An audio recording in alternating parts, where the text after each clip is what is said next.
Olá pessoal, meu nome é Yolanda Silva e hoje eu venho conversar com vocês sobre o livro A Intrusa, de Júlia Lopes de Almeida.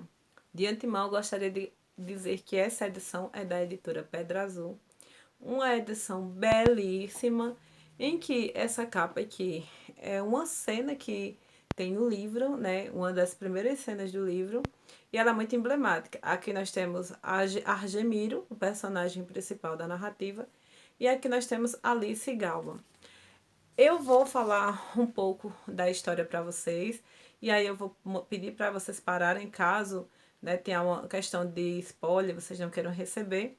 E aí a gente continua falando sobre algumas coisas importantes que eu gostaria de falar sobre esse livro.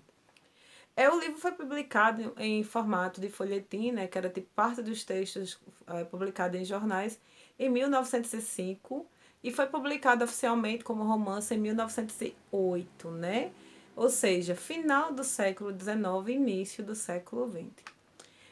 A narrativa é narrada em terceira pessoa, onde o narrador vai nos contar a história de Argemiro, que ele é um viúvo, né, que acabou perdendo a esposa, e ele tem uma filha chamada Glória, que mora com os avós maternos, né, em tipo uma fazenda próxima ali do Rio de Janeiro. A narrativa se passa no Rio de Janeiro. Então, ele vê que a menina tem uma educação muito livre com a avó, né? Porque ela é bem mimada, como ele mesmo diz aqui, não sou eu, é bem selvagem, né? E então ele decide contratar uma governanta para cuidar da casa dele e também educar a filha deles nos moldes franceses, que era a moda da época, né? Então ele coloca um anúncio no jornal e de repente aparece uma moça, né?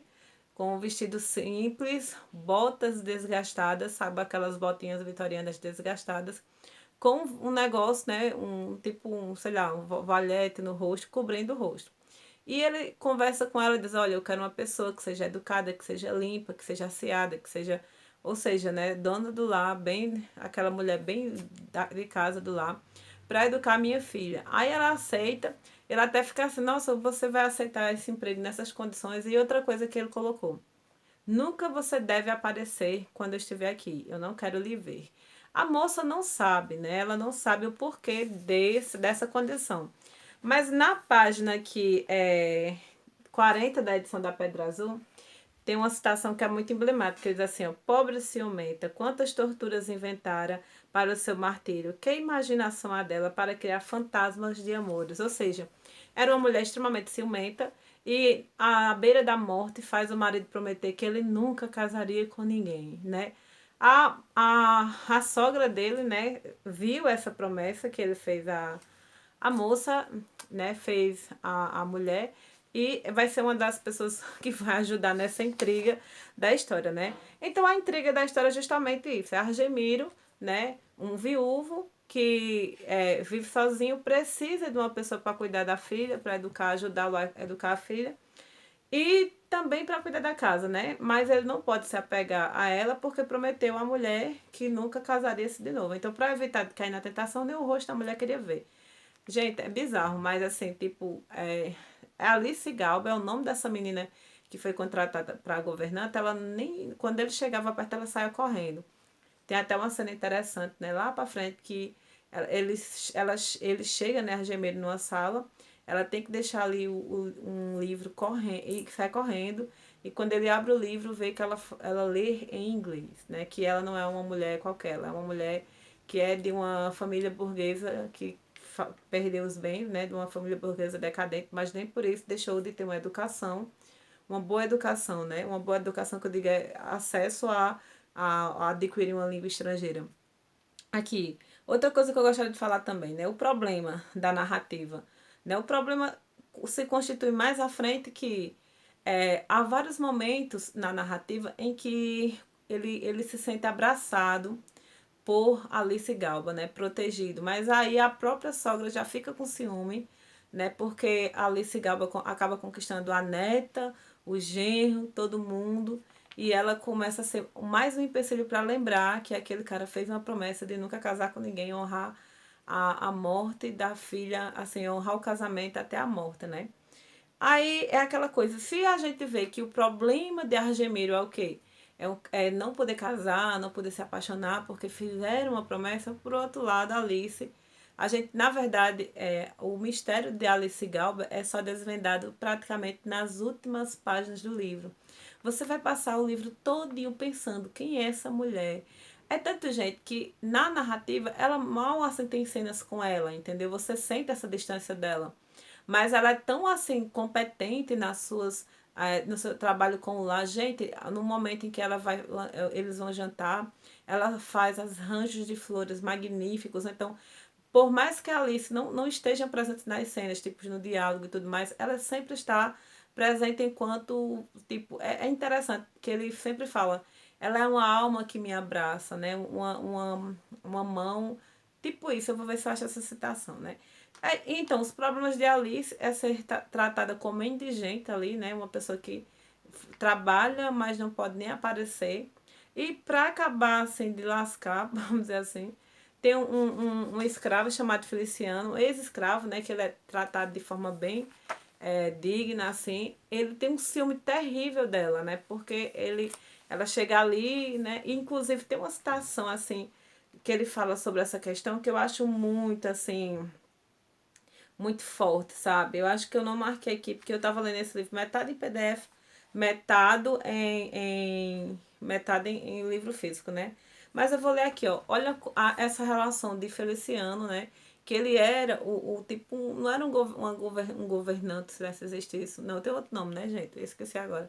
Mas ele ali é quem dominava a casa, até Alice Galba chegar. E ele fala assim, ele tentando descobrir quem era aquela mulher, os segredos dela. Uma das poucas cenas em que a Alicia aparece no romance, aí diz, atrás dela, a curta distância, Feliciano não a perdia de vista, cosendo as paredes e seu corpo esguio. A sombra protetora de segredos confundia-se com a cor do seu rosto, esvaindo-se-lhe a imagem. Os saltos do seu batia. Não é nessa parte que eu quero, gente, falar. É aqui, ó. Ele fala aqui, ó. Revoltado contra a natureza que o fizera negro, odiava o branco com o ódio da inveja, que é o mais perene. Criminava Deus pela diferença das raças. Um ente misericordioso não deveria ter feito de dois homens iguais, dois seres semelhantes.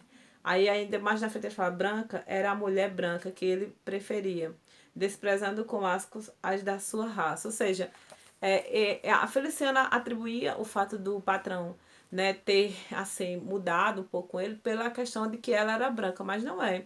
Alice Galba, em vários momentos da narrativa, ela administra tão bem a casa que começa a economizar, mesmo ela ajudando muita gente, né? Então, assim, é interessante isso, né? Porque ele não está sendo discriminado, né? Não é a questão de cor, é a questão de administração. A Alice Galba, mesmo sendo uma mulher ali, né, que tem umas discussões bem interessantes do artigo que eu li, que mais à frente eu falo sobre ele com vocês, mas não era pela questão não era da questão da cor, né? Na narrativa, é porque ela era realmente uma moça muito competente e ela tem motivos para zelar por aquele emprego. Porque mais à frente eu não vou falar agora, né? Outra coisa que eu gostaria de falar com vocês também aqui, né, é temas importantes que vocês vão ler nesse livro vocês vão gostar, né? Por exemplo, esses temas paralelos como a Sara Pedrosa, né, é uma mulher que ela queria porque queria casar a Sinhá, que não tem nome, a menina Sinhá, com a Gemira. Então ela fica perseguindo o cara, criando situações, sabe? Ai, foi sem querer que eu encontrei você na rua, tipo uma rua famosa do Rio de Janeiro. Mas era tudo bem planejado, gente, muito bem planejado. Essa mulher é muito esperta. Aí nessa onda assim, a gente vê nesse trecho do romance, né? Essa questão de casar com homens que são ricos, né? E aqui também nós temos, por outro lado, a moça que é obrigada a casar sem escolher o seu amor. Nesse primeiro ponto dessa mulher, né, manipulando assim, a sociedade para conquistar alguma coisa, essa senhora Pedrosa, ela fala o seguinte, ó. Apesar de que eu, desde que me conheço, sou assim, atilada e corajosa. Quando me casei, seu pai não passava de um advogado pobre. Quem o lançou na política fui eu. Quem trabalhou para sua eleição de deputado e que maior número de votos alcançou fui eu. Quem o levou pela primeira vez passo de sua majestade fui eu. E tinha apenas 22 anos. Quem, depois de proclamada a república, persuadiu a aderir e lhe arranjou uma cadeira no Senado? Eu. Quem o fez ministro agora? Eu. Eu sempre, servindo-me destas estratégias, aproveitando-me de todas as ocasiões e de todas as simpatias, obsequiando um dia para insinuar no outro uma proteção que parecesse vir espontaneamente, realçando os méritos de seu pai, que de espírito quer de coração, seguindo como cão de caça, segue o caçador, através de todos os perigos corajosamente. Ou seja, aqui ela deixa bem claro que todas as conquistas do seu marido, né, por trás estava a manipulação dela, né, ali chegando com outra mulher, ó, oh, meu marido aí, se seu marido fizer aquilo, ah, meu marido. Ou seja, gente, aquela velha coisa, né? Conhecimento, QI, quem indique, né? E aqui a gente pode ver que a própria senhora aqui, Pedrosa, pode ser até um alter ego da própria escritora, porque, abrindo um parênteses aqui, Júlia Lopes de Almeida, ela foi uma das articuladoras para a criação da Academia Brasileira de Letras, né? Só que por ela ser mulher e como o modelo da Academia Brasileira de Letras era inspirado na França não tinha nenhuma mulher dentro. Então, o marido dela, que era, vamos dizer assim, um escritor um pouco medíocre, né, ganhou a cadeira, mas ela não. Então, a gente vê assim que tem esse alter ego mesmo da própria autora, né, que essa mulher, essa Pedrosa, ela é muito pra frente, né, gente? Ela é bem assim. Por sua vez, né, a filha dela sempre diz, mas se meu pai também não fosse um cara determinado, né? Aqui eu vou abrir espaço agora para a Sinhazinha. A situação da moça que não era apaixonada pelo Argemiro e ter que aceitar aquilo. Eu fiz até uma leitura aqui hoje, eu tô nessa onda de tentar fazer essas leituras, né? Eu coloquei aqui as borboletas, né? Porque é interessante a mãe perseguindo, né? Criando situação para casá-la com o Argemiro. Ela fala o seguinte, ó.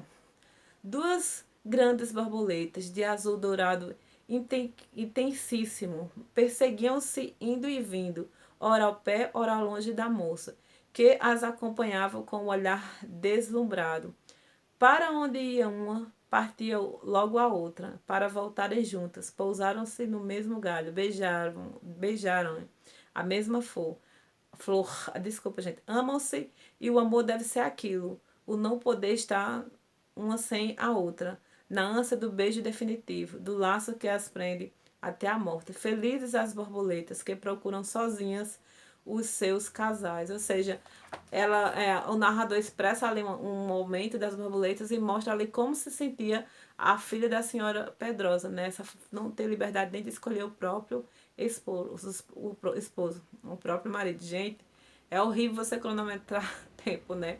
Enfim, e eu vou parar aqui, olha, como vocês podem ver, é um romance romântico, mas que tem muitas pitadas realistas. É uma escritora, gente, que eu amei, sabe? Uma mulher, assim, que tem uma escrita maravilhosa, diálogos aconchegantes, que você quer saber mais. Uma coisa que eu achei muito interessante também é que a narrativa, ela nos prende do início ao fim, porque você quer saber do início ao fim quem é a Alice Galba, mas mesmo no final, o livro ainda consegue nos surpreender. Aqui chega de resenha, aqui nós vamos começar os comentários mais profundos, né? Algumas coisas mais que eu queria falar. Por exemplo, esse caso mesmo de dizer que falar sobre essa coisa de nos prender até o fim. Gente, vai ter um pouco de spoiler agora, né? Nem tanto, mas vai ter. Assim, nós sabemos que um dos personagens aqui é o Padre Assunção, que está sempre ali junto de Argemiro, né? Ajudando a tomar decisões. E a gente, assim, tem um capítulo dedicado só à mãe e ao Senhor Assunção. É interessante que tem até uma descrição da casa do Senhor Assunção, né? Sendo comparada a ele, que parece muito com a teoria de Bachelard, né? A poética do espaço, a casa expressando o seu dono, né?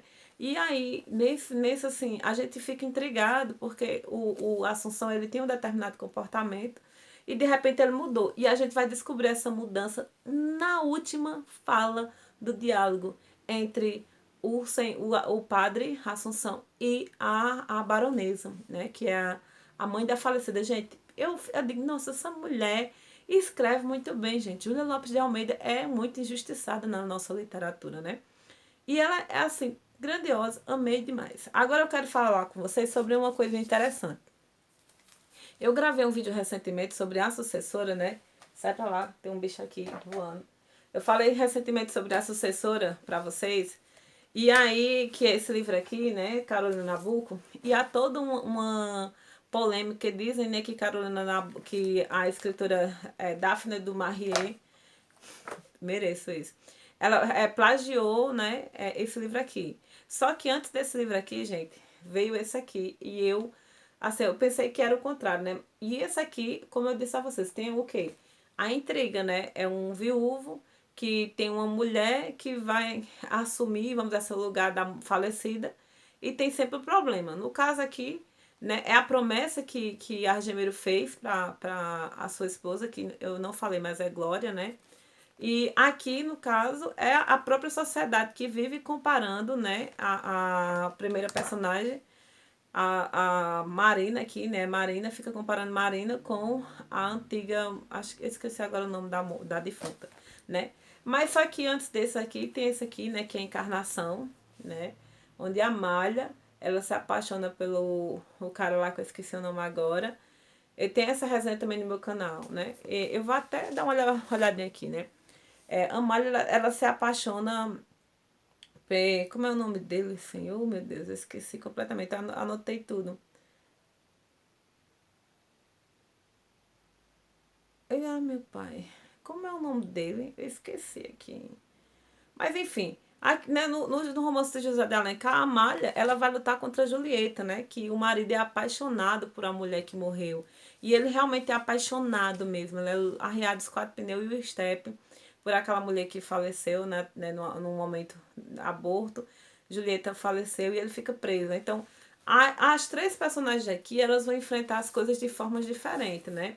É interessante que tava até lendo esse artigo aqui, né, que é Júlia Lopes de Almeida, Discurso do Outro, em que essa escritora aqui, Elódia Xavier, né, da UFRN, o FRJ, né, ela vai nos falar umas coisas bem interessantes nesse artigo e algumas coisas eu concordo com ela. Por exemplo, ela fala assim que os três têm a mesma trama, né, sendo José de Alencar o primeiro. Inclusive, ela até escreveu que esse romance foi o último romance publicado de José de Alencar, Encarnação, que ele estava muito preocupado com essas questões psicológicas, né, a morte e tudo mais. E aqui nós temos realmente uma mulher que ela vai vencer a antiga outra, né, pela inteligência, na minha percepção, né. Já aqui, nesse romance aqui, o segundo, né, que é a Intrusa, a nossa personagem aqui, da Intrusa, que é Alice Galba, ela vai vencer a sua rival que morreu, né, pela competência em cuidar do lar, porque ele não havia, gente, né? Ele só sentia o prazer do cuidado daquela mulher, e isso faz ele até chegar a uma decisão final, né, que é o fim do romance, né? Já aqui, Marina acaba engravidando, né? E uma vez engravidando, acabou-se a moral da falecida, né? Então, assim, são textos muito interessantes esses, né? Como eu falei para vocês. Se você acha que lá que eu esqueci agora, a Rebeca, né? Foi um plágio, imagina só, três livros, né? Vamos assim, por ordem, né? Esse aqui que tem essa intriga de mulher morta, marido com uma nova mulher. Pra mim, esse aqui é maravilhoso, que esse tem todos os elementos góticos que eu amo. O segundo é esse aqui, A Intrusa, de Júlia Lopes de Almeida, né? Que é maravilhoso, eu acho ele muito, assim, perfeito. Esse livro eu conheci, virei fã de Júlia Lopes de Almeida. E o terceiro seria esse aqui. Então, assim, veja só, são três livros parecidos, mas cada um com sua grandiosidade. O que é que eu achei de diferente, né? O que é que eu achei de semelhante? Esse aqui de José de Alencar, realmente ele vai focar no psicológico do personagem, mas vai trazer a mulher como a sereia que vai cantando para tirar aquele homem do abismo, né? Ou seja, tanto que tem toda uma relação simbólica, né? Que eu não vou falar aqui para não soltar spoiler, mas vocês podem assistir a resenha no meu canal sobre esse livro aqui. Já nesse aqui, nós vemos que como vocês viram a minha citação sobre a Senhora Pedrosa, há uma mudança, né, da realeza, né, do Brasil, do Império do Brasil, para a República, uma mudança de comportamento. Então, de acordo até com essa escritora aqui desse artigo, né, há uma mudança até dessa questão da mobilidade das classes sociais, né, como ela fala aqui. Elódia Xavier, ela fala que, por exemplo, a Alice Galba, ela é uma burguesa de família decadente. Então, ela vai trabalhar e no emprego, por meio da sua competência de ser do lar, dona de casa, administradora, ela acaba tendo uma mobilidade social, né? Eu vou dar um spoiler, mas eu já falei, né? Ao ter uma ascensão social por meio desse rapaz, né? Argemiro. E isso é uma coisa interessante de se falar. Essas questões também da questão de raça, né? Que mesmo o Feliciano não sendo mais escravo, mas ele tendo sempre esse rancor em relação ao branco. Porque, venhamos e convenhamos, né? Alice Galba, ela tem capacidade de administrativa até o momento em que ele fica impressionado. Nossa, como você sabe fazer cálculos, mas a Alice teve uma educação muito formal, porque antes do pai dela, né, que eu não vou dizer muito para não falar, né, antes de acontecer o que aconteceu com a família dela, ela teve uma educação, já Feliciano não. Então, essa mobilidade social, essa competência para galgar lugares mais altos, já começa mais altos, né, já começa daí a injustiça. Então, assim, esse romance é um romance que traz muitas outras pitadinhas, né? Se você quer ler um romance romântico em que a mulher salva o psicológico do seu amado, aqui é um. Se você quer ver essa questão de uma inteligência de mulher tirando, assim, né? Não salvando, porque a Gemiro estava muito bem obrigada, cortejada por todo mundo, mas tendo essa capacidade de saber que com a mulher as coisas são muito melhor. Mas aqui você vai ver mais essa questão de malícias sociais, manipulações, um pouco de atritos entre classes, né? E raças. Por exemplo, a baronesa detesta a Alice Galba, porque a Alice Galba é uma governanta qualquer que ousa querer tomar o lugar da sua filha, né? Aqui também vemos a questão da cobrança, casamentos arranjados, né? Em que a moça não tem liberdade, uma menina selvagem que quer ter uma vida livre, mas é obrigada a ter uma educação francesa, burguesa, para sair do lar. E é interessante que o Argemir ele fala assim para a sogra diz, não, eu não quero que minha filha tenha uma educação formal, eu quero que ela seja livre, né? Aí ele diz, ah, mas se ela ficar pobre, ela precisa aprender a trabalhar. Então a gente já vê aqui essa coisa da república, né? Em que os reis foram depostos, então não existe riqueza plena, né? A pessoa pode vir a precisar trabalhar, né? E aqui desse aqui você vê, né, uma questão mesmo de a sociedade oprimindo uma mulher, querendo colocar ela em padrões, né? E é isso. Então são três romances que têm uma mesma premissa, sabe? Uma mesma premissa. Lembrando que o primeiro que escreveu foi José de Alencar, um homem, né? Mas eu acho que, assim, dos três romances, lá vai eu falar mais uma vez, né? Puxar a sardinha para Encarnação. Dos três romances, onde eu vejo mais, assim, eu não gosto dessa palavra, mas um feminino mais forte, como aí o pessoal, né, chama de empoderamento, eu acho aqui, porque aqui a Malha tira realmente eu não esqueci o nome dele, gente. Eu amo esse romance, eu esqueci. Tira realmente ele, assim, sabe, do fundo do poço. Gente, sabe, uma depressão profunda que o cara quer, até, eu vou falar, quer morrer. A menina, sabe, super inteligente, vai manipulando as situações de tal maneira que salva, né? Literalmente, ela vai salvar esse cara, né? O nome dele é Hermano, ó. Botei minha colinha aqui dentro, ó, né, dentro do romance, que eu sempre.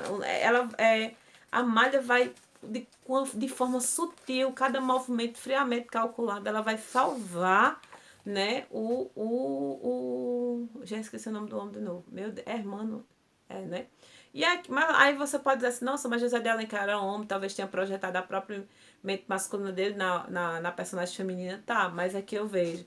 Já aqui eu também vejo essa inteligência de Alice Galba, sabe?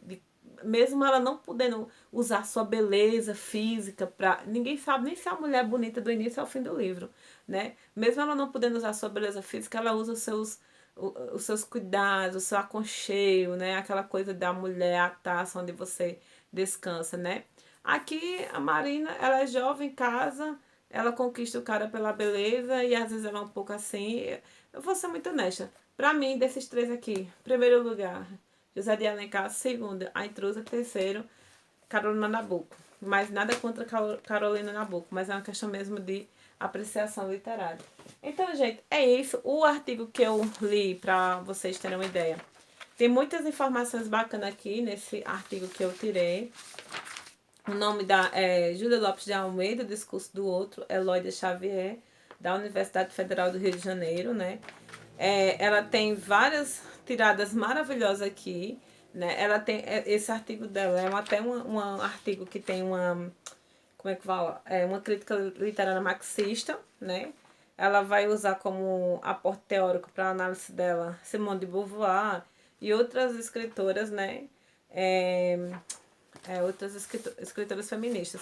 E eu achei o máximo, gente. Olha como Júlia Lopes de Almeida era linda. E aqui ela já era uma senhora, né? Mas assim, essa mulher, gente, vamos ler Júlia Lopes de Almeida. Eu já aguardei o meu próximo que eu vou ler é A Viúva. Se eu li a história de um viúvo, agora eu vou ler uma viúva. Então é isso, gente. Espero que vocês tenham gostado dessa super resenha, dessas comparações. Eu vou ficar trazendo artigos científicos para analisar esses livros, porque eu fico curiosa para saber mais, né? Então leiam Júlia Lopes de Almeida. Tchau para vocês. Até a próxima.